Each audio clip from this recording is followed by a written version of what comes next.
бір ойым сол Ердоғанға түрік халқы зар болып қала ма деп қоям. Енді миллиондаған адамдар протестке шығып жатыр. Жалпы бүгін ресми түрде Турцияда досрочный выборды өткізуге дауыс жинау басталды. Егер 27 миллионнан астам дауыс жиналса, онда Турцияда досрочный выбор өткізілетін болады. Бірақ бір қызық момент, достар, жалпы Ердоған конституция бойынша ешқандай да сайлауға түсуге, үшінші рет президент болып сайлануға мүлдем оның хақысы жоқ жалпы. Бірақ егер досрочный выбор болып жатса, онда ол оған түсуге хақысы бар. Міне осындай қызық момент. Егер сол сайлау болып Ердоған жеңіліп қалып елден кетіп жатса, онда мен айталам, түріктер жалпы алдағы уақытта бір бармақтарын тістеп өкініп қала ма деп қоям.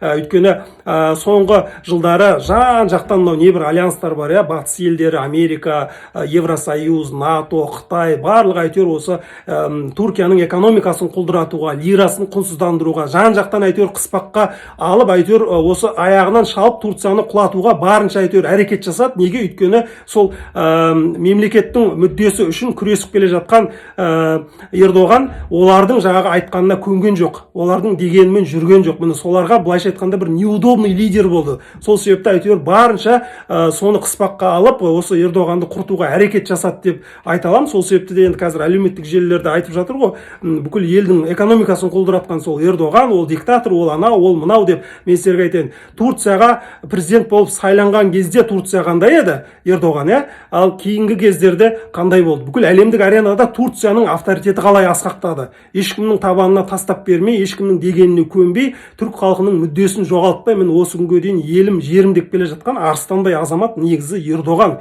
Түрік халқының тарихында қалатын, кәдімгі өзінің орнын ойып тұрып алатын нағыз көшбасшы лидер сол Ердоған болатын. Мен сол себепті айтып жатырмын, түрік халқы алдағы жылдарда бір өкініп қала ма деп.